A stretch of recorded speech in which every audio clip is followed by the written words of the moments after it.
que Lola a été victime d'une meurtrière présumée et pas de l'État fut-il défaillant à propos des OQTF. Les deux choses sont totalement disjointes. Et employer le mot de victime fait sens. Les mots ont un sens. Lola n'est pas victime de l'État français. Elle est victime d'une meurtrière présumée. Encore une fois, il faut employer les bons mots. Vous connaissez Laurent Neumann?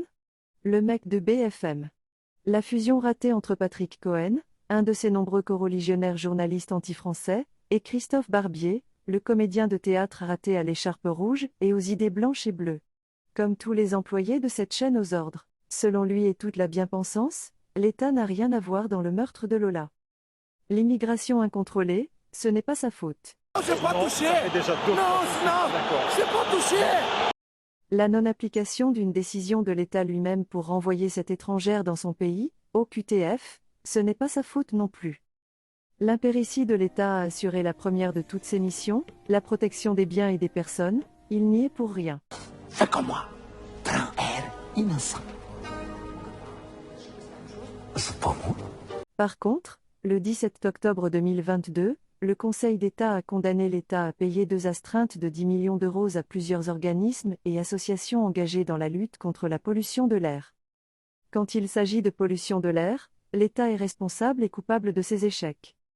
Laurent Neumann exonère l'État de ses manquements quand il s'agit de sécurité et d'immigration, vous comprenez, il ne faut pas faire le jeu de l'extrême droite. En revanche, quand le sujet est écologique, tous les bobos ne trouvent plus aucune excuse à ce même État.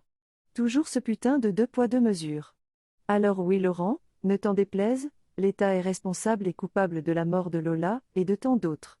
Si l'État n'avait pas failli, ces drames n'auraient pas eu lieu. Le déni de cette caste médiatico-politique dont tu es le digne représentant est indécent, et je l'espère de moins en moins audible. Afin de responsabiliser de nouveau l'État dans ses devoirs, je propose de prendre exemple sur les écolos. Et de condamner l'État à indemniser les familles de victimes qui auraient pu être évitées à hauteur de 10 millions d'euros. Chaque fois qu'un étranger qui n'avait rien à faire dans notre pays tue, l'État devra donner 10 millions à la famille de la victime. On peut même élargir le champ, pour un viol, 1 million pour la victime, pour une agression, 200 000 euros pour la victime. Cela pourrait faire réfléchir les politiques à 2 fois, avant de prendre ce problème par-dessus la jambe. L'irresponsabilité des politiques conduit au chaos et à la vendetta. Bonjour à tous et bienvenue à l'heure des pros. Un père a vengé sa fille. Alors finalement, responsable quand même. Responsable, mais pas coupable. D'accord. Bravo.